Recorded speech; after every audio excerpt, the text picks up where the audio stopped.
સમાચારો પર નજર કરીએ તો અમરેલી લેટરકાંડ મુદ્દે સામાજિક કાર્યકર નાથાલાલે મોટો ધડાકો કર્યો છે। નારણ કાછડિયા લેટરકાંડનો સર્જનહાર છે તેવું નાથાલાલે નિવેદન આપ્યું છે। અમરેલી લેટરકાંડ મુદ્દે સામાજિક કાર્યકર નાથાલાલે મોટો ધડાકો કર્યો છે। તેમણે નિવેદન આપ્યું છે કે નારણ કાછડિયા લેટરકાંડનો સર્જનહાર છે, પાર્ટીએ આવા નેતાઓ સામે પગલાં લેવા જોઈએ। નાથાલાલે વધુમાં કહ્યું કે નારણ કાછડિયા સામે પોલીસે પણ પગલાં લેવા જોઈએ। કાછડિયાએ આચરેલા ભ્રષ્ટાચારોની તપાસ થવી જોઈએ। નારણ કાછડિયાએ આખો લેટર વાંચવો જોઈએ। તો સામાજિક કાર્યકર નાથાલાલે આ નિવેદન આપ્યું છે અને અમરેલી લેટરકાંડમાં મોટો ધડાકો કર્યો છે કે નારણ કાછડિયા લેટરકાંડનો મુખ્ય સર્જનહાર છે અને તેના વિરુદ્ધ પગલાં લેવા જોઈએ અને પોલીસે પણ કાર્યવાહી કરવી જોઈએ। આ નાથાલાલે નિવેદન આપ્યું છે અને અમરેલી લેટરકાંડ મુદ્દે મોટો ધડાકો કર્યો છે।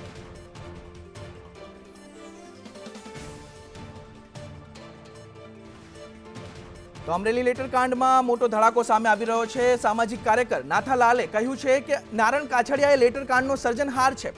નાથાલાલનું આ નિવેદન સામે આવી રહ્યું છે અને તેમણે કહ્યું છે કે પાર્ટીએ આવા નેતાઓ સામે પગલાં લેવા જોઈએ। અડધો ફડધો લેટર વાંચ્યો અને સેમ ડે રત્નાકરજી મુખ્યમંત્રી શ્રી અને CR પાટીલ સાહેબને મોકલ્યા, તો આવો જવાબદાર માણસ એને આખો લેટર વાંચવો જોઈએ। પરંતુ મારો તો પહેલેથી કહેવાનું રહ્યું છે કે આ આખો લેટરકાંડ સર્જનહાર નારણ કાછડિયા છે અને આજ એનું પાપ છાપરે છડીને મીડિયાની આગળ પોકાર્યું છે।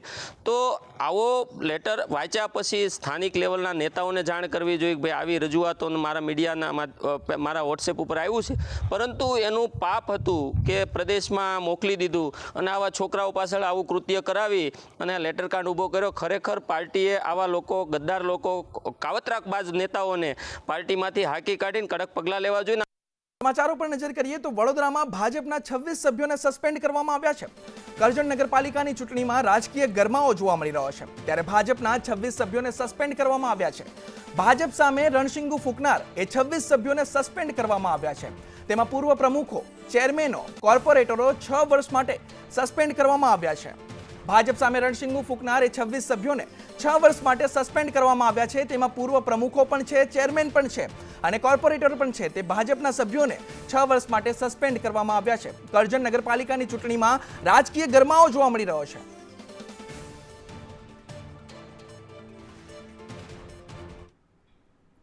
તો આ તરફ તાપી સોનગઢ નગરપાલિકામાં ભાજપ 5 બેઠકો પર બિનહરીફ થઈ છે। 7 વોર્ડની 28 બેઠકો પૈકી 5 બેઠકો બિનહરીફ થઈ છે ભાજપની। કોંગ્રેસના 5, આપના 6 ફોર્મ રદ કરાયા છે, જ્યારે અન્ય પક્ષના 4 ઉમેદવારોએ ફોર્મ પાછા ખેંચ્યા છે। કોંગ્રેસના 5 અને આપના 6 ફોર્મ રદ થયા છે અને અન્ય પક્ષના 4 ઉમેદવારોએ ફોર્મ પાછા ખેંચ્યા છે, ત્યારે ભાજપ 5 બેઠકો પર બિનહરીફ થઈ છે। તાપી સોનગઢ નગરપાલિકામાં ભાજપ 5 બેઠકો પર બિનહરીફ થઈ છે।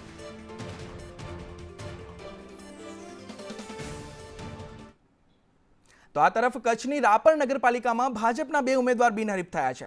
કોંગ્રેસના 3 ઉમેદવારોએ પોતાનું ઉમેદવારી ફોર્મ પરત ખેંચ્યું છે, ત્યારે ભાજપના 2 ઉમેદવાર બિનહરીફ થયા છે। 2 બેઠક પરના ભાજપના ઉમેદવાર વિજેતા થયા છે। કોંગ્રેસે ફોર્મ પરત ખેંચતા 2 બેઠક પર ભાજપના ઉમેદવાર વિજેતા થયા છે। રાપર પાલિકાની 26 બેઠક માટે ચૂંટણી યોજાશે, ત્યારે ભાજપ, કોંગ્રેસ અને આમ આદમી વચ્ચે ત્રિપાંખિયો જંગ જોવા મળશે।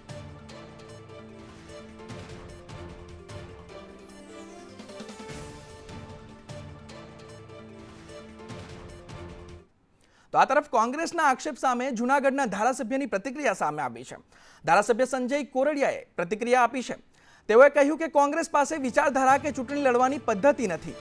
કોંગ્રેસના ઉમેદવારો પક્ષ છોડીને ભાજપમાં જોડાય છે અને કોંગ્રેસના ઉમેદવારો કોંગ્રેસની વિચારધારાથી થાકી ગયા છે। કોંગ્રેસના ખરીદ વેચાણ સંઘથી થાકી તેઓ ભાજપમાં જોડાય છે। જૂનાગઢમાં ભાજપ 56 બેઠક પર વિજય મેળવશે। કોંગ્રેસના લોકો પાસે વિચારધારા કે લડવાની કોઈ પદ્ધતિ જ નથી અને રાજનીતિ કરવાનો હક પણ નથી રહ્યો। એમના ટિકિટ વેચણા ટાઈમે એમના કાર્યકરો, એમના નેતાઓ ઉપર આક્ષેપ કરે કે ટિકિટ વેચાઈ રહી છે, પૈસા દઈને ટિકિટ આપે છે। એમના ઉમેદવારો પાર્ટી છોડીને ભાગે છે અને ભાજપમાં જોડાય છે, કારણ કે ખેંચતાણ ત્યાં છે। મારું તારું એની અંદર કાર્યકરો બિચારા થાકી ગયા છે, લોકો વિચારધારાથી થાકી ગયા છે, એટલે એ ભારતીય જનતા પાર્ટીમાં જોડાઈ રહ્યા છે। એટલે હવે એને એવું થાય કે વહી ગયા એટલે આ ખરીદ વેચાણનો સંઘ ચાલુ થયો છે, પણ એ સંઘ નથી। તમારા ખરીદ વેચાણના સંઘથી એ તાકીને ભારતીય જનતા પાર્ટીની અંદર આવે છે. તો આ તરફ જૂનાગઢમાં વોર્ડ નંબર 11ના અપક્ષ ઉમેદવારે ફોર્મ પરત ખેંચ્યું છે. વોર્ડ નંબર 11ના ઉમેદવાર હિતેન ઉદાણીએ તેમનું ફોર્મ પરત ખેંચ્યું છે. હિતેન ઉદાણીએ વોર્ડ નંબર 10માં અને 11માં ઉમેદવારી કરી હતી. વોર્ડ નંબર 10માં તેઓ અપક્ષ તરીકે ઉમેદવારી ચાલુ રહેશે, જ્યારે બંને વોર્ડમાં ચૂંટણી લડવી અશક્ય હોવાથી તેમને ફોર્મ પરત ખેંચવું પડ્યું છે. હિતેશ ઉદાણી ગત ટર્મમાં ભાજપના કોર્પોરેટર હતા, ત્યારે હિતેશ ઉદાણીએ વોર્ડ નંબર 10 અને 11માં ઉમેદવારી કરી હતી અને બંને વોર્ડમાં ચૂંટણી લડવી અશક્ય હોવાથી તેમણે અપક્ષ ઉમેદવાર વોર્ડ નંબર 11ના અપક્ષ ઉમેદવારે ફોર્મ પરત ખેંચ્યું છે.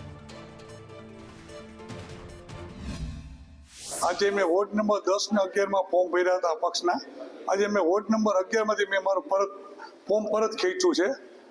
મેં આ ફોર્મ મેં વિચાર કર્યો કે 2 વોર્ડમાંથી લડવું, જીતીએ ધારો કે 2 વોર્ડમાં તો 1 વોર્ડમાં તો રાજીનામું દેવું પડે એવું હતું, એટલે મેં મારું ફોર્મ 11 નંબરમાંથી પરત ખેંચ્યું છે. 10 નંબરની ઉમેદવારી મારી ચાલુ જ છે. બીજું કે હું આજે ભાજપમાંથી ને પ્રાથમિક સભ્ય પદેથી અને સક્રિય સભ્ય પદેથી હું મારા રાજીનામું આપું છું. એ હું લખીને જાણ કરીને મોકલાવી દઈશ. વાત વડનગરની કરીએ તો વડનગર નગરપાલિકામાં 8 બેઠક પર ભાજપનો ભગવો લહેરાયો છે. નગરપાલિકાની 20 બેઠક માટે 50 ઉમેદવારો મેદાનમાં છે, ત્યારે 28 ઉમેદવારો પૈકી 8 જેટલા ઉમેદવારો બિનહરીફ થયા છે. ત્યારે કોંગ્રેસ પ્રમુખ જયસિંહ ઠાકોરે ભાજપ પર આરોપ કર્યા છે. તેઓએ કહ્યું કે ભાજપ આગેવાનોએ પૈસાના જોરે ફોર્મ ખેંચાવ્યા છે. ભાજપ બક્ષીપંચ મોરચા અગ્રણી કાનજી ઠાકોરનું પણ નિવેદન સામે આવ્યું છે. તેમણે કહ્યું કે ભાજપ તમામ 28 બેઠકો જીતી નગરપાલિકા જીતશે. ત્યારે વડનગર નગરપાલિકામાં 8 બેઠક પર ભાજપનો ભગવો લહેરાયો છે અને નગરપાલિકાની 20 બેઠક માટે 50 ઉમેદવારો મેદાનમાં છે, ત્યારે 28 ઉમેદવારો પૈકી 8 જેટલા ઉમેદવારો બિનહરીફ થયા છે.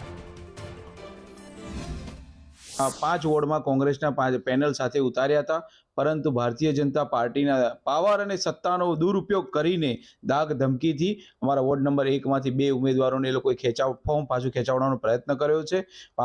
એના આધારે અમારા બાકીના જે 4 વોર્ડમાં અને વોર્ડ નંબર 1માં 2 ઉમેદવાર એમ કરીને ટોટલ 17 ઉમેદવારો મજબૂતીથી આવનાર સમયમાં નગરપાલિકાની ચૂંટણી લડવા જઈ રહ્યા છે. 53 ઉમેદવારો આજે હતા અને એની અંદરથી 3 ઉમેદવારોએ પાછા ખેંચ્યો, એટલે હાલ પૂરતા 50 ઉમેદવારો મેદાનની અંદર છે. તેમજ વડનગર નગરપાલિકાની અંદર જે વિકાસની વાત કરીએ, વિકાસ ઉપર જ વડનગર નગરપાલિકાના ભારતીય જનતા પાર્ટી ચૂંટણી લડી રહી છે. વડનગર નગરપાલિકા સામાન્ય ચૂંટણી 2025 આજે ફોર્મ ખેંચવાનો છેલ્લો દિવસ હતો, જેમાં વડનગર સામાન્ય નગરપાલિકા ચૂંટણીમાં વોર્ડ 1થી 7ની ચૂંટણી માટે કુલ 53 ફોર્મ માન્ય થયા હતા, જે પૈકી આજે ઉમેદવારી પરત ખેંચવાના છેલ્લા દિવસે માન્ય પક્ષ કોંગ્રેસના 2 અને અપક્ષના 1 એમ કુલ 3 ફોર્મ પાછા ખેંચાયા છે. તો આ તરફ જૂનાગઢમાં ભાજપ મધ્યસ્થ કાર્યાલયનું ઉદ્ઘાટન કરવામાં આવ્યું, ત્યારે આરટીઆઈ એક્ટિવિસ્ટ તુષાર સોજિત્રા ભાજપમાં જોડાયા છે. પાલિકા સત્તાધીશો સામે સવાલો કરનારા ભાજપમાં જોડાયા છે. તુષાર સોજિત્રા આપ શહેર પ્રમુખ તરીકે પણ રહી ચૂક્યા છે, ત્યારે આરટીઆઈ એક્ટિવિસ્ટ તુષાર સોજિત્રા ભાજપમાં જોડાયા છે. જૂનાગઢમાં ભાજપ મધ્યસ્થ કાર્યાલયનું ઉદ્ઘાટન હતું, ત્યારે તેઓ ભાજપમાં જોડાઈ ચૂક્યા છે અને તુષાર સોજિત્રા આપ શહેર પ્રમુખ તરીકે પણ રહી ચૂક્યા છે.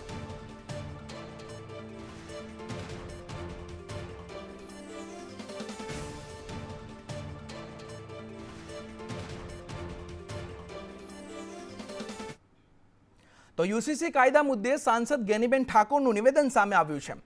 તેમણે કહ્યું કે યુસીસી કાયદો લોકોને ગુમરાહ કરવા માટે લવાયો છે અને ભાજપે યુસીસી લાવવાની આટલી જલ્દી કેમ છે. સંપૂર્ણ રીતે દેશના બંધારણ ઉપર ભરોસો છે અને તમે બધા પણ દેશના બંધારણ ઉપર ભરોસો રાખીને દેશના બંધારણ પ્રમાણે જ્યાં પણ તમે વ્યવસ્થાઓમાં છો ત્યાં બંધારણ પ્રમાણે વર્તી અને લોકોને પોતાના ન્યાય, પોતાના અધિકારો અને જે બંધારણીય હકો મળેલા છે એ છીનવવા માટેના પ્રયત્ન ન કરો એવી હું અપેક્ષા રાખું છું.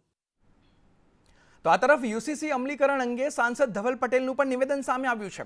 ધવલ પટેલે કહ્યું કે આદિવાસી રિવાજો પરંપરાને કોઈ અસર નહીં થાય. આદિવાસી સમાજને યુસીસીમાં સમાવિષ્ટ નથી કરાયો.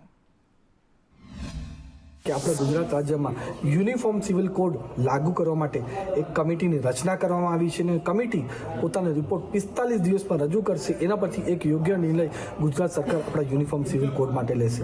પણ ખાસ આપણા ગુજરાત સરકારના મુખ્યમંત્રી ભૂપેન્દ્ર પટેલ સાહેબ સાથે આપણા ગુજરાતના ગૃહમંત્રી હર્ષભાઈ સંઘવી સાહેબે પણ જાહેરાત કરી છે કે આપણા યુનિફોર્મ સિવિલ કોડમાંથી આદિવાસી સમાજને યુનિફોર્મ સિવિલ કોડ લાગુ પડતો નથી ને એમને સમાવેશ કર્યો નથી. એના લીધે આપણા આદિવાસી સમાજની જે પણ પરંપરા છે, આપણી આદિવાસી સમાજની જે પણ સંસ્કૃતિ છે, કળા છે, પ્રકૃતિ, બધાનું આપણે પ્રોટેક્શન કરી શકીએ. એના માટે આપણા આદિવાસી સમાજને યુસીસીમાંથી બાકાત રાખ્યું છે, સમાવેશ કર્યો નથી. અન્ય સમાચાર પર નજર કરીએ તો બનાસકાંઠામાં ઝડપાયેલ કોલ સેન્ટરનો મુદ્દો સંસદમાં ગુંજ્યો હતો. વાવમાં ઝડપાયેલ કોલ સેન્ટર મુદ્દે સાંસદ ગેનીબેનના પ્રહાર જોવા મળ્યા. સંસદમાં ગેનીબેન ઠાકોરે સરકાર પર પ્રહારો કર્યા અને કહ્યું કે કોલ સેન્ટર ચાલતું હતું તે મકાન ભાજપ પદાધિકારીનું હતું. પોલીસ કાર્યવાહી કરવાને બદલે પદાધિકારીને બચાવવામાં પડી છે. કોલ સેન્ટરમાં રેડ દરમિયાન પત્રકારોને પણ ઘૂસવા ન દીધા હતા તેવું નિવેદન ગેનીબેને આપ્યું છે. बनासकांठा जिले में साइबर द्वारा छापेमारे दौरान एक अंतर्राष्ट्रीय कॉल सेंटर पकड़ा गया है, जिसमें इस कॉल सेंटर का मकान मालिक भाजपा का पदाधिकारी है.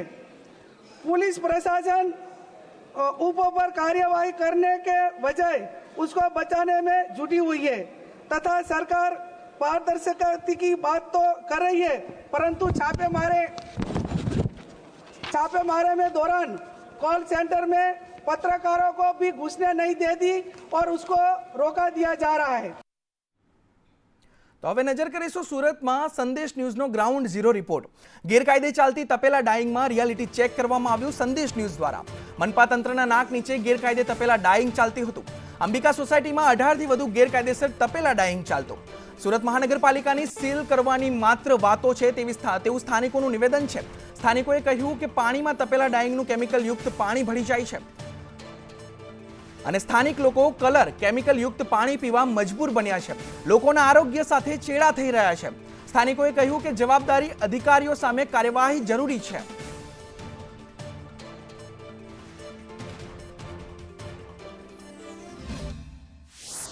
સુરત મહાનગરપાલિકાની ગંભીર બેદરકારી કહેવાય, કારણ કે જે તપેલા ડાઇંગનો જે ત્રાસ છે તે સતત વધી રહ્યો છે. હાલ સંદેશ ન્યૂઝનો ગ્રાઉન્ડ ઝીરો રિપોર્ટ તમારી સામે છે કે કેવી રીતે રહેણાંક વિસ્તારની અંદર તપેલા ડાઇંગો ધમધમી રહી છે. વારંવાર ફરિયાદો થાય છે છતાં કોઈ નિરાકરણ આવતું નથી. સેટિંગ.com મહાનગરપાલિકાના અધિકારીઓ અને કર્મચારીઓ કરતા હોય છે તેનું આ વળવું ઉદાહરણ છે. આ તપેલા ડાઇંગની અંદરથી જે માલ બનતો હોય છે તે અહીંયા આ રીતે પેકિંગ કરવામાં આવતું હોય છે અને ત્યારબાદ એને આગળ મોકલવામાં આવતું હોય છે. मैं आपसे पूछूंगा, आप लोग इसके अंदर क्या क्या मिलाते हो? इसके बारे में हम लोग नहीं जानते. केमिकल में क्या क्या लगाते हो? हम लोग नहीं जानते इसके बारे में. आपसे भी पूछूंगा क्या क्या करते हो, कितने कपड़े दिन में बनाते हो? कपड़े आने के ऊपर है, कभी 50 भी बन जाता है, कभी 10 भी बनता है. केमिकल डालते हो, कभी आपका जान नहीं जा सकते? केमिकल नहीं लगाते हैं, इसे कलर है. तो कलर से भी तो होता है ना, धुआं बुआ निकलता है ना कितनी बार. क्यों ऐसा करते हो? खुद की ही जान से खेल रहे हो आप लोग, पता है आपको? हम तो बहुत दिन से मान लिए काम, बहुत दिन से काम, ये सब काम लाइन सीख गए तो करते हैं. आपकी बात सही है, लेकिन उसको बराबर बताओ ना. लोगों के घर के बीच के अंदर आप लोग आ जाते हो, अच्छा नहीं लगता ना. जी. महानगर पालिका के अधिकारी आते हैं कि नहीं आते हैं? आते हैं. तो क्या बोलते हो? बोलते हैं कि यहाँ से एरिया छोड़ दो और दूसरा जगह ले जाओ, चाहे काम बंद कर दो, ये बोलते हैं. फिर आप लोग क्या बोलते हो? थोड़ा बहुत दे दो पैसे वैसे? नहीं तो हम लोग तो मालिक जाने ना, हम માલિક જાણે. આ જો તમારી સામે છે કે અહીંયા એ લોકો બહાર બધું મૂકતા હોય છે અને હવે આપણે જ્યારે જઈ રહ્યા છીએ ત્યારે આ સ્થાનિક કોર્પોરેટર, માજી કોર્પોરેટર છે એમને જાણ્યું. તમે તો માજી કોર્પોરેટર રહી ચૂક્યા છો. આ તપેલા ડાઇંગો આ વિસ્તારમાં કેટલા સમયથી ચાલે છે? મેં એ લોકો સખ્ત વોર્નિંગ પણ આપેલી અને એ લોકો આવીને સીલ પણ મારી ગયા હતા અને નોટિસ પણ આપી ગયા. હજુ કાલની પણ છે. આ લોકોએ રાતના 10 વાગે મને ફોન કર્યો રાતના, તો તરત જ મેં પેલા અધિકારી જે તે જવાબદાર અધિકારીને પણ કીધું કે ભાઈ તા તપેલા ડાઇંગ હજુ સુધી ચાલે છે, તમે કહ્યું બંધ છે પણ ખરેખરમાં ચાલુ છે, તમે સીલ મારો, નોટિસ આપો અને કડકમાં કડક પગલાં લો. ઘણીવાર અમે સેમ્પલો બી પાણીના આપ્યા છે. ત્યાં લાઈન બી એ લોકો રિપેર કરી જાય, પાછું આવીને કનેક્શન કાપી જાય, પછી પાછા કનેક્શન જોઈન્ટ થઈ જાય છે. અને જે તે કલરના જે પાણી હોય ને, તો તે કલરના પાણીની અંદર લોકોને તકલીફ એટલી બધી થાય છે ને, જેવા કે કેન્સરનો રોગ છે, કિડનીના રોગ છે, ચામડીના રોગ છે. હાથમાં શું છે? આ મારા હાથમાં પાણી છે અત્યારે હાલમાં. ગઈકાલે ભરેલું છે, સાંજે 5 વાગ્યા પછી પાણી જે આવે છે ને, આ તેનું બ્લુ કલરનું પાણીનું સેમ્પલ છે. આ છેલ્લા 2 થી 3 વર્ષથી ફરિયાદો કરીએ છીએ. ફરિયાદો કરતા મૂકતા પછી એસએનસીના સુરત મ્યુનિસિપલ કોર્પોરેશનના અધિકારીઓ પણ આવે છે. અધિકારીઓ પોતાની ફરજ પ્રમાણે જે ડ્રેનેજ લાઇન છે ચોકઅપ કરી જાય છે, સીલ કરી જાય છે, પણ એ સીલ કર્યા પછી એમના જવાની સાથે જ આ લોકો ફરીથી ઇલીગલી એ ચોકઅપ લાઇનને તોડીને ફરીથી કનેક્શન શરૂ કરી દે છે. હવે આ કનેક્શન શરૂ થયા પછી જે કલરવાળું પાણી નીકળે છે એ ડ્રેનેજ લાઇનની અંદર મિક્સ થાય છે, અને ડ્રેનેજ લાઇનની અંદર મિક્સ થયા પછી પણ પીવાની જે પાણીની પાઇપલાઇનો છે એની અંદર મિક્સ થઈને લોકોના પીવાના પાણીની અંદર એ કલરવાળું પાણી આવે છે, જેના કારણે આપણે સબૂત જોઈ શકીએ છીએ. ફરી એકવાર આ લોકો આપણા આવતાની સાથે જતા રહ્યા છે. પરંતુ મહત્વની વાત એ છે કે સુરત મહાનગરપાલિકાના અધિકારીઓ જે એસી ચેમ્બરમાં બેસે છે અને જે કર્મચારીઓ ફિલ્ડમાં ફરે છે એ સેટિંગ.com કરી દેતા હશે તો સીલ થયેલી જે લાઇન હોય છે, સીલ થયેલા જે તપેલા ડાઈંગ હોય છે તે ફરીથી ખુલી જાય છે અને ધમધમતા થઈ જાય છે. કેમેરા પર્સન અજીત પટેલ સાથે આઝમ સાલે, સંદેશ ન્યૂઝ, સુરત. તો આ તરફ અમદાવાદમાં મહાનગરપાલિકાની બેદરકારી અને ભેદભાવની નીતિ જોવા મળી રહી છે. શાહપુરના કોમ્યુનિટી હોલને લઈ ધારાસભ્યએ સવાલ ઉઠાવ્યા છે. 2022થી એમએલએ કૌશિક જૈન રિપેરિંગ માટે માંગ કરી રહ્યા છે. બીજી બાજુ પંડિત દીનદયાળ હોલના રિનોવેશન માટે મંજૂરી મળી ચૂકી છે. પંડિત દીનદયાળ હોલના રિનોવેશન માટે 4.50 કરોડની ફાળવણી પણ કરવામાં આવી છે. તો શાહપુરમાં જર્જરિત કોમ્યુનિટી હોલ માટે ફાળવણી કરવામાં નથી આવી, ત્યારે 50 વર્ષ જૂના વાસુદેવ ત્રિપાઠી હોલ જર્જરિત હાલતમાં છે તેવું એમએલએ નિવેદન આપ્યું છે. તેઓએ કહ્યું કે કોમ્યુનિટી હોલમાં પોપડા પડી ચૂક્યા છે, સળિયા દેખાઈ રહ્યા છે. આ સ્થિતિમાં પણ મહાનગરપાલિકા હોલ ભાડે આપી રહી છે. એમએલએ વધુમાં કહ્યું કે હાલમાં પણ લોકો આ સ્થિતિમાં હોલ ભાડે રાખી રહ્યા છે. તૂટેલી છત નીચે સ્થાનિક લોકો કામ કરી રહ્યા છે અને લગ્ન માટે રસોઈ પણ કરી રહ્યા છે. આ હોલ જર્જરિત હાલતમાં છે તેવો પત્ર મેં કમિશનર સાહેબને 6 મહિના પહેલાં લખ્યો હતો, અને આ અંગેની કામગીરી નવા વર્ષમાં આના માટે સ્પેશિયલ બજેટ પણ ફાળવી દીધું છે.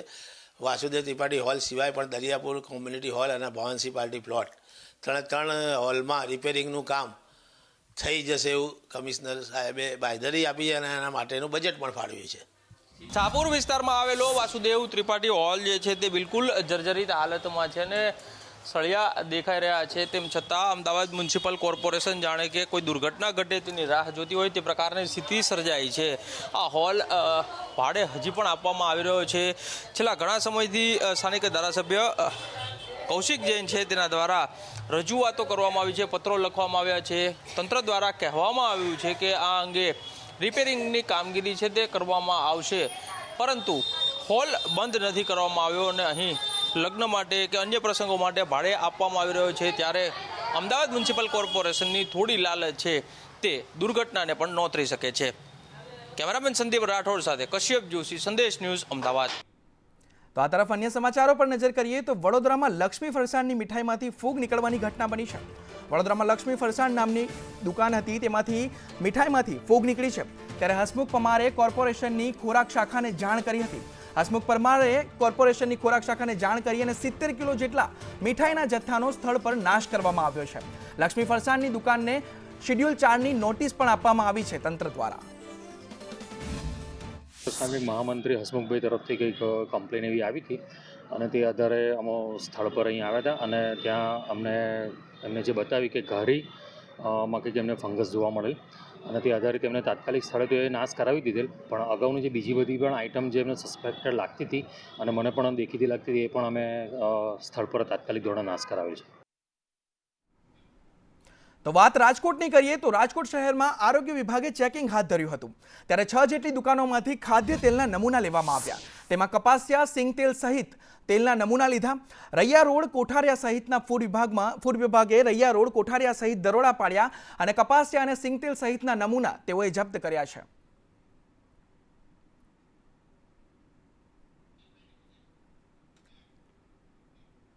અન્ય સમાચાર પર નજર કરીએ તો સુરતના ઓલપાડમાં વિજિલન્સની ટીમે દરોડા પાડ્યા. ઓલપાડ તાલુકાના 20થી વધુ ગામોમાં દરોડા પાડવામાં આવ્યા. ત્યારે વિજિલન્સની ટીમે 1323 જગ્યા પર ચેકિંગ હાથ ધર્યું હતું. વિજિલન્સની 38 ટીમ દ્વારા આ ચેકિંગ હાથ ધરવામાં આવ્યું હતું. આ દરોડા પાડવામાં આવ્યા હતા. ત્યારે 19 જગ્યાએ વીજ ચોરી ઝડપાઈ છે. ત્યારે 31.41 લાખનો દંડ ફટકારવામાં આવ્યો છે. વિજિલન્સની 38 ટીમ દ્વારા આ દરોડા પાડવામાં આવ્યા હતા અને 19 જગ્યાએ વીજ ચોરી ઝડપાઈ ચૂકી છે. ત્યારે 31.41 લાખનો દંડ પણ ફટકારવામાં આવ્યો છે વિજિલન્સની ટીમ દ્વારા.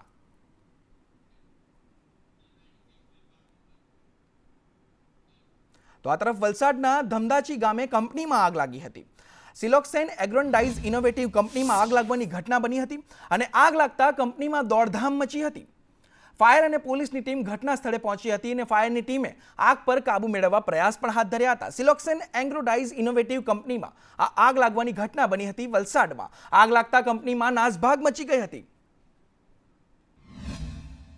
અત્યારે એવું લાગે છે કે શોર્ટ સર્કિટને કારણે આગ લાગી ગયો ને અમારો પેલો પેનલ રૂમ ત્યાંથી આગ સ્ટાર્ટ થઈ ને અમે અમારા વર્કરોએ પ્રયાસ કર્યો પેલા બાટલાથી આપણે CO2ના ફાયર સેફ્ટીના બાટલાથી અને અમારી જે ફાયર હાઇડ્રેન્ટ સિસ્ટમ છે એનાથી કાબુ કરવાની, પણ કાબુમાં નહીં આવતા ફાયર બ્રિગેડને બોલાવવામાં આગ હવે કાબુમાં આવી ગઈ છે. મોટું નુકસાન છે અત્યારે માંથી એમ એક્ઝેક્ટલી આંકડો તો નહીં કહી શકાય, પણ કરોડની ઉપરનું નુકસાન છે. કરોડ નહીં, કોઈ નહીં. પ્લાસ્ટિકના દાણા બનાવી. અન્ય સમાચાર પર નજર કરીએ તો ચાણસ્મા જુગારધામમાં વોન્ટેડ કોંગ્રેસ નેતા ચિરાગ પટેલ ઝડપાઈ ચૂક્યો છે. હારીજ પોલીસે ચિરાગ પટેલ, હિતેશ પટેલને ઝડપી પાડ્યા છે. ચાણસ્મા જુગારધામ પર SMCએ રેડ કરી હતી. ચિરાગ પટેલ કોંગ્રેસના મેન્ડેટ પર નગરપાલિકા ચૂંટણી લડી રહ્યો છે. મોસ્ટ વોન્ટેડ શહેર ભાજપ પ્રમુખ રાજુ પટેલ હજુ પોલીસ પકડથી દૂર છે અને ચિરાગ પટેલ ઝડપાઈ ચૂક્યો છે અને હિતેશ પટેલને પણ ઝડપી પાડવામાં આવ્યો છે. ચાણસ્મા જુગારધામમાં આ બંને વોન્ટેડ હતા. તો આ તરફ ગાંધીનગરમાં ઇન્ચાર્જ મદદનીશ કમિશનર લાંચ લેતા ઝડપાયા છે. ગાંધીનગર જિલ્લા ઉદ્યોગ કેન્દ્ર ખાતે ACBની ટ્રેપ હતી અને લોન સબસિડી ઝડપથી અપાવવા તેમણે લાંચ માંગી હતી. ઇકો ગાડી ખરીદવા માટે સબસિડી લોન માટે માંગ્યા હતા નાણાં અને ઇન્ચાર્જ કમિશનર વતી પટાવાળાએ આ નાણાં સ્વીકાર્યા હતા. ઇન્ચાર્જ મદદનીશ કમિશનર ₹4200ની લાંચ લેતા ઝડપાયા છે અને પટાવાળા મારફતે તેઓએ ₹4200ની લાંચ માંગી હતી સબસિડી વહેલા અપાવવા માટે.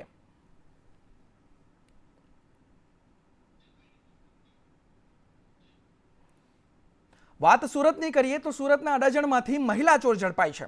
મહિલાએ મકાન માલિકના ઘરમાં ચોરી કરી હતી. આરોપીએ 17 લાખના દાગીનાની ચોરી કરી હતી. મહિલા ફરિયાદીના ઘરમાં નોકર તરીકે કામ કરતી હતી અને જ્યારે ફરિયાદી વિદેશ પ્રવાસે ગયા હતા તે દરમિયાન તેણે આ ઘરમાં ચોરી કરી આરોપી મહિલા પાસેથી 8 લાખથી વધુના દાગીના જપ્ત કરવામાં આવ્યા છે. ત્યારે પોલીસે આરોપીની ધરપકડ કરીને વધુ તપાસ પણ હાથ ધરી છે. અલગ દાગીના હતા જે આશરે 2.49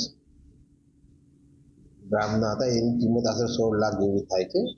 એ દાગીના ચોરી અંગેની જાણ છતાં એમના ઘરમાં કામ કરતા બેન હતા, એમને ચોરી કરી આવવાનું એમને શક હતું. એટલે જે તે વખતે એમને શક તો આવ્યો, પણ પછી એ પોતે બહાર ગામ જતા રહ્યા હતા. પછી અત્યારે અડાજણ પોલીસ સ્ટેશનમાં આવેલ અને અડાજણ પોલીસ સ્ટેશનમાં એમને ફરિયાદ આપતા એમને ફરિયાદ લઈ અને આ કામે જે આરોપી બેન છે એમને બોલાવી અને એમની વ્યક્તિથી પૂછપરછ કરતા એમને પોતાનો ગુનો કબૂલ કરી લીધેલ અને એમના પાસેથી એમના ઘરેથી તેમજ એમને ક્યાંક સોનું વેચી દીધેલું કે ગીરવે મૂકેલું તો એ મળી આશરે 9,97,000 જેટલાનો મુદ્દામાં રિકવર કરવામાં આવેલ છે અને એની આરોપીના રિમાન્ડ પણ લેવાની કાર્યવાહી કરેલ છે. અન્ય સમાચાર પર નજર કરીએ તો ગુજરાતમાં કેટલા ગામ એવા છે જેમાં આજે પણ લોકો જીવના જોખમે અને સરકારની સહાય વિના જીવી રહ્યા છે. ત્યારે દાંતાની વશી ગ્રુપ ગ્રામ પંચાયતની જ્યારે મુલાકાત લેવામાં આવી તો ખ્યાલ આવ્યો કે હજુ આ ગામ સુધી વિકાસ પહોંચ્યો નથી અને સરકારની યોજનાઓ પણ આ ગામમાં જોવા મળતી નથી. લોકો જીવના જોખમે જીવી રહ્યા છે અને દયનીય સ્થિતિમાં પોતાના પરિવાર સાથે રહી રહ્યા છે. આ ગામના બાળકો આ જ કારણે વધુ અભ્યાસ કરી શકતા નથી અને સાક્ષરતામાં આ ગામ હજુ પણ ઘણું પાછળ છે. ગામમાં 2023-24માં સરકારી શાળાનું મકાન બનીને તૈયાર છે, પણ હજુ સુધી શાળા શરૂ ન થતા આ વિસ્તારના બાળકોને 5 કિલોમીટર દૂર અન્ય શાળાએ ભણવા જવું પડે છે. પાકા રસ્તા ન હોવાના કારણે 108 જેવી એમ્બ્યુલન્સ પણ ગામમાં આવી શકતી નથી. ગામના લોકોએ જણાવ્યું હતું કે દેશમાં વિકાસ થયો છે, પરંતુ અમારા ગામમાં હજુ સુધી વિકાસ થયો નથી. નેતાઓ ખાલી વચનો આપીને જતા રહે છે. આ કોટાળા વિસ્તારની અંદર આ સમસ્યા કોઈ જાણવા માગતું નથી અને જાણવા ક્યારે આવે છે જ્યારે કોઈ ઇલેક્શન હોય, કોઈ મોટું ફંક્શન રાખ્યું હોય ત્યારે આ અમારા વિસ્તાર સુધી આવી અને મિટિંગની વાત કરતા હોય છે મોટી મોટી, કે તમારા ગામની અંદર રસ્તાઓ કરી આપશું, તમારા પાણીની સવલતો મુસીબતોનો જે પણ કંઈ તકલીફો છે તે વીજળી છે જેવી સમસ્યાઓ દૂર કરી આપશું એમ, પણ આજ દિન સુધી કોઈ આ સમસ્યાનો હલ થયો નથી. મવડિયા ફાળીની અંદર એક પ્રાથમિક શાળા આવેલી છે જે છેલ્લા 23-24ની અંદર એ શાળા મંજૂરી થઈ છે અને બની પણ ગઈ છે અને છેલ્લા 7-1 મહિનાથી શાળા બની સ્થગિત પડી છે અને ત્યાંના જે બાળકો છે જે બીજી શાળાની અંદર સ્થળાંતર કરીને તેઓ અભ્યાસ કરી રાખ્યો. અમારા ગામમાં શાળા તો બની છે પણ શાળાનું ઉદ્ઘાટન નથી કર્યું. આ રસ્તાના કારણે સાહેબે પણ નથી આવતા અને અમારા ભણવામાં તકલીફ થાય છે. એટલા માટે આ કહેવું જરૂરી છે કે શાળા તો બનાવી આલી છે પણ રસ્તો બનાવવો જરૂરી છે. અમારા માટે રસ્તાની પણ સગવડ કરી આપજો. તો આ તરફ કચ્છ જિલ્લામાં શાકભાજીનું વાવેતર કરીને જીવન નિર્વાહ કરનારા ખેડૂતોને માથે હાથ મૂકીને રોવાનો વારો આવ્યો છે. શાકભાજીના ભાવ તળિયે પહોંચતા ખર્ચો પણ માથે પડી રહ્યો છે. ટામેટા, કોબી, ફુલાવર અને રીંગણા સહિતના શાકભાજીમાં વ્યાપક નુકસાન થઈ રહ્યું છે અને ખેડૂતો પાયમાલ બની રહ્યા છે. શાકભાજી ખરીદતા વેપારીઓ ખેડૂતો પાસેથી સાવ મફતના ભાવે શાકભાજી લઈ રહ્યા છે અને જે શાકભાજી બજારમાં ઊંચા ભાવે વેચીને નફો કમાઈ રહ્યા છે. તમામ શાકભાજીના ભાવ 2 થી 3 રૂપિયા પ્રતિ કિલોના મળી રહ્યા છે, જેના કારણે ખેડૂતો શાકભાજીને મફતના ભાવે ગૌશાળામાં મોકલી રહ્યા છે.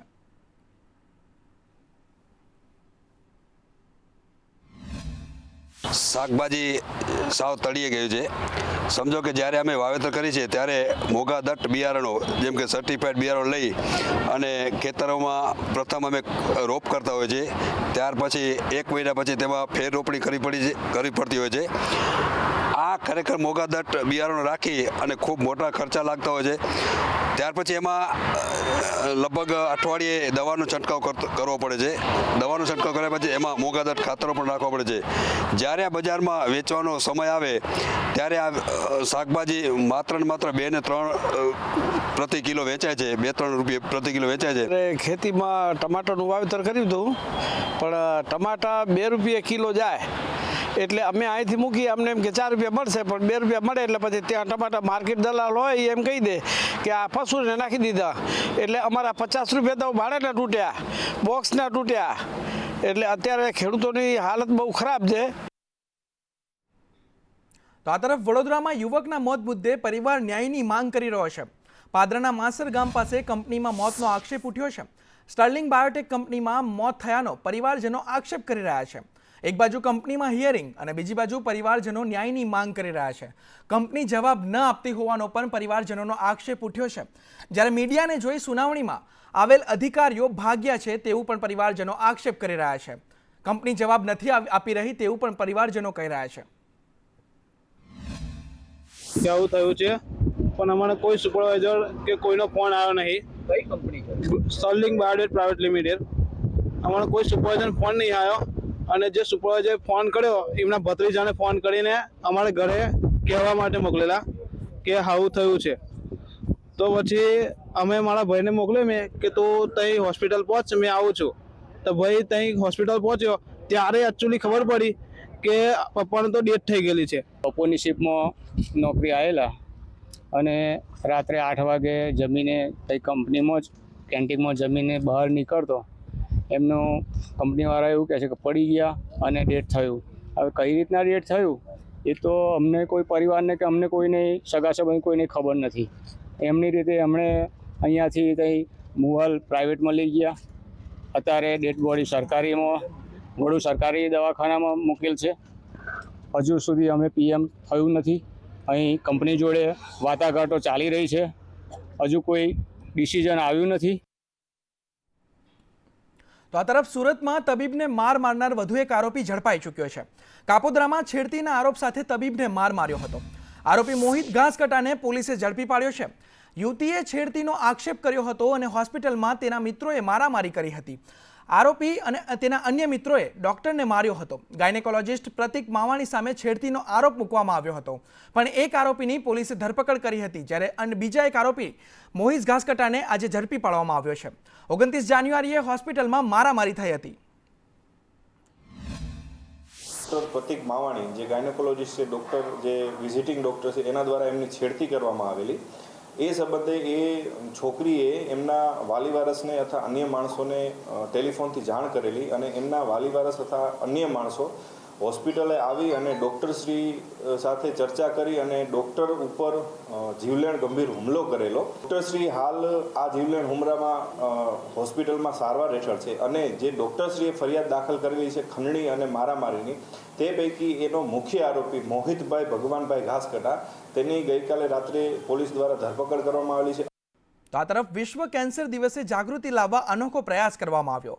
ગીર સોમનાથમાં કેન્સર અંગે જાગૃતતા માટે કાર્યક્રમ યોજવામાં આવ્યો.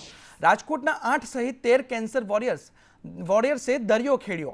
10 દિવસની સમુદ્ર યાત્રા પૂર્ણ કરી સોમનાથ તેઓ પહોંચ્યા અને કેન્સર જીવનનો અંત નથી, કેન્સર એ જીવનનો અંત નથી, તે સાર્થક કરવાનો પ્રયાસ પણ કર્યો. આજે 4 ફેબ્રુઆરી એટલે વર્લ્ડ કેન્સર ડે ની સમગ્ર વિશ્વમાં ઉજવણી થઈ રહી છે. ત્યારે 13 થી વધુ જે કેન્સર વોરિયર્સ છે તેમના દ્વારા અનોખી રીતે ઉજવણી કરવામાં આવી રહી છે અને કેન્સરની સામે લોકોને ડરવાની જરૂર નથી અને કેન્સર સામે જાગૃતિ માટેનું એક અનોખું પહેલું કહી શકાય તેવું કર્યું છે. દ્વારકાથી સોમનાથ સુધી સમુદ્ર માર્ગે આ જે કેન્સર વોરિયર્સો છે તે નીકળ્યા છે. આપ જોઈ શકો છો આ તમામ જે લોકો છે જે હલેસા મારીને સમુદ્રને કાપી રહ્યા છે તે આ તમામ કેન્સર વોરિયર્સ છે, કેન્સર પીડિતો છે અને તમામ લોકો દ્વારકાથી ભગવાન દ્વારકાધીશને ધ્વજારોહણ કરી ભગવાન સોમનાથને ધ્વજારોહણ ચડાવવા માટે જઈ રહ્યા છે ને એ પણ સમુદ્ર માર્ગે જઈ રહ્યા છે. ત્યારે લોકોમાં કેન્સર પ્રત્યે જાગૃતિ માટેનો આખો આ ઉદ્દેશ છે. જે આખું આયોજન કરનાર છે તે સંદેશ ન્યૂઝ સાથે જોડાય છે. આપણે એમની સાથે સંવાદ કરીશું. શું આખી તમારી ઇવેન્ટ છે, આનો ઉદ્દેશ શું? અમારી ઇવેન્ટ દ્વારકા 25મી તારીખે દ્વારકાથી સોમનાથ જવા તરફ નીકળે છે. એટલે હરિથી હરનું મિલન થઈ રહ્યું છે. આ ઇવેન્ટની અંદર 13 કેન્સર વોરિયર છે, જેમાંથી 7 બહેનો છે અને 8 ભાઈઓ છે. આ 13 કેન્સર વોરિયર છે એ દ્વારકાથી સોમનાથ જવા તરફ નીકળી રહ્યા છે. શું મેસેજ કરી રહ્યા છો? સાહસિક બનો. કોઈ પણ જીવનની માત્ર કેન્સર જ નહીં, જીવનની કોઈ પણ મુશ્કેલીઓનો પોઝિટિવિટીથી, સકારાત્મકતાથી તમે નિકાલ કરી શકો છો. મને ફર્સ્ટ ટાઈમ બ્રેસ્ટ કેન્સર થયું હતું, સેકન્ડ ટાઈમ લમ્સ હતું, થર્ડ ટાઈમ એ લમ્સ કેન્સર જ હતું. એને ચોથા સ્ટેજનું ઓલરેડી અત્યારે છે જ, જેને આપણે કહીએ કે સ્પ્રેડેડ, બરાબર એટલું છે જ. પણ મને એવું મેં મેન્ટલી જ રાખ્યું જ નથી. મેં કેન્સર અહીંયા છે, બોડીમાં છે, ઇફેક્ટ એટલું નહીં કરે જેટલું તમને મેન્ટલમાં એ કરશે. એટલે મેં મગજમાંથી કાઢી નાખ્યું છે કે મને કેન્સર છે, ખાલી બોડીમાં છે, એની ટ્રીટમેન્ટ તો મેડિસિન જે થાય છે એ થાય જ છે. બસ વર્લ્ડ કેન્સર ડે છે. વર્લ્ડના તમામ કેન્સરને હું એમ કહું છું કે તમે વીર ને વીરાંગનાઓ છો. તમે ખાલી કેન્સર સર્વાઈવર કે પીડિતો નથી. તમારી જાતને પીડિત કહેવામાંથી એક તો મુક્તિ આપી દો. એટલે જરાય એવું રાખોમાં કે કીમો લઈશ તો વાળ વયા જશે. સ્પેશિયલી લેડીઝને એવું હોય છે કે વાળ વયા જશે તો શું લાગશે. જિંદગી છે, જાન હે તો જહાન હે. જિંદગી છે તો વાળ તો પાછા પણ આવી જશે.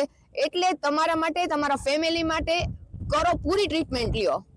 ચોક્કસથી આપે જોયું તે પ્રમાણે વર્લ્ડ કેન્સર દિવસ છે અને કેન્સર સામે જાગૃતતા માટેના આ 13 થી વધુ જે કેન્સર વોરિયર્સનો જે આ સાહસિક પ્રવૃત્તિ છે તે ખરેખર કાબિલે દાદ છે.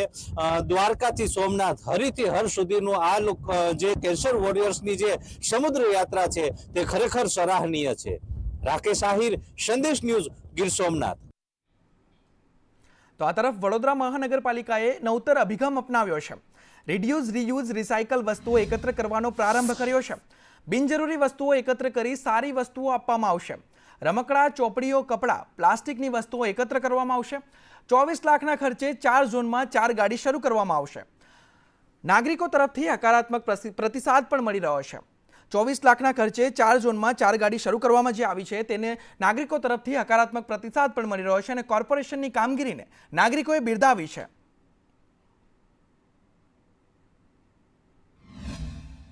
સારું કામ છે, ઉત્તમ કામ છે અને ગરીબોને જે સહાય મળે એટલા માટે અમે જેટલું બને એટલું સહાય કરીશું અને બહુ ઉત્તમ કામ કરો.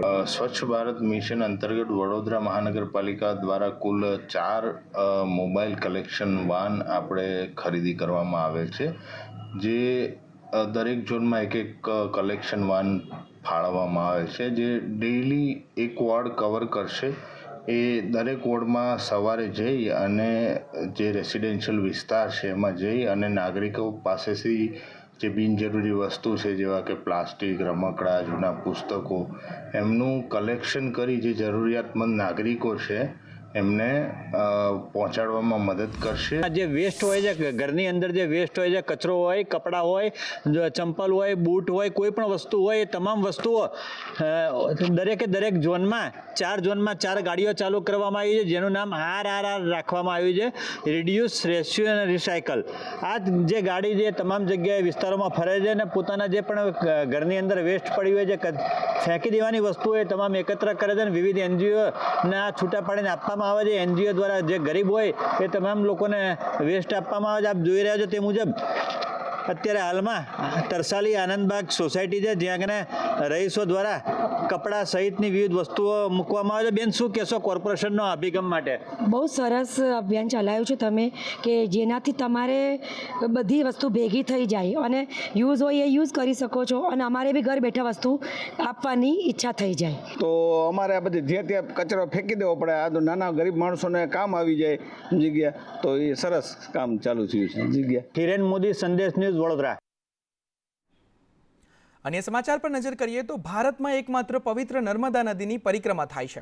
આ નર્મદા મૈયાની આજે નર્મદા જયંતિ છે, ત્યારે શ્રદ્ધાળુઓ દ્વારા નર્મદા નદી કિનારે આવેલા માંગરોળ ગામમાં નર્મદા મૈયાને 1500 ફૂટ લાંબી સાડી અર્પણ કરી નર્મદા મૈયાની પૂજા કરાઈ હતી. નમામિ દેવી નર્મદેના નારા સાથે મોટી સંખ્યામાં ગ્રામજનો અને શ્રદ્ધાળુઓ ભેગા થઈને નર્મદા મૈયાને સાડી અર્પણ કરવા માટે નર્મદા કિનારે ગયા હતા. એકબીજાના હાથની મદદથી નર્મદા મૈયાને સાડી અર્પણ કરવામાં આવી હતી. સાથે સાથે 10થી વધારે નૌકાઓની મદદ લઈ શ્રદ્ધાળુઓ નાવમાં બેસી નર્મદા મૈયાને સાડી અર્પણ કરી હતી. શાસ્ત્રો અનુસાર નર્મદા નદી કુમારિકા છે અને નર્મદા નદીને શિવપુત્રી પણ કહેવાય છે. ત્યારે નર્મદા નદીની પૂરી પરિક્રમા સાથે ચૈત્ર મહિનામાં આવતી ઉત્તરવાહિની નર્મદા પરિક્રમાનું પણ ખૂબ મહત્વ છે. નમામિ દેવી નર્મદે, નર્મદા મૈયાની આજે જન્મ જયંતિ છે, ત્યારે નર્મદા મૈયાને તમે જોઈ શકો છો શ્રદ્ધાળુઓ દ્વારા 1500 ફૂટ કરતાં પણ વધારે સાડી અર્પણ કરવામાં આવી રહી છે. મોટી સંખ્યામાં શ્રદ્ધાળુઓ આવ્યા છે અને સાડી જે છે તમે જોઈ શકો છો, લોકોએ નાવડીના સહારે શ્રદ્ધાળુઓએ નર્મદા મૈયાને આ કિનારેથી સામે કિનારે સુધી સાડી અર્પણ કરવામાં આવી છે. તમે જોઈ શકો છો કે લાંબી લાઈન શ્રદ્ધાળુઓની અહીંયા જોવા મળી રહી છે. આપણી સાથે સ્થાનિક સંત છે સદાનંદ મહારાજ, એમને પૂછીશું, મહારાજ આ નર્મદા મૈયાને ચૂંદડી અર્પણ કરવાનું શું મહત્વ છે અને આજે કેવું આયોજન છે, કેટલા લોકો ઉપસ્થિત છે? આજે માં નર્મદાજીનો પ્રાગટ્ય દિવસ હોય, સમસ્ત માંગરોળ ગામ વતી ખૂબ શ્રદ્ધા ઉલ્લાસથી આજે માં નર્મદાજીનો પ્રાગટ્ય દિવસ ઉજવવામાં આવે છે.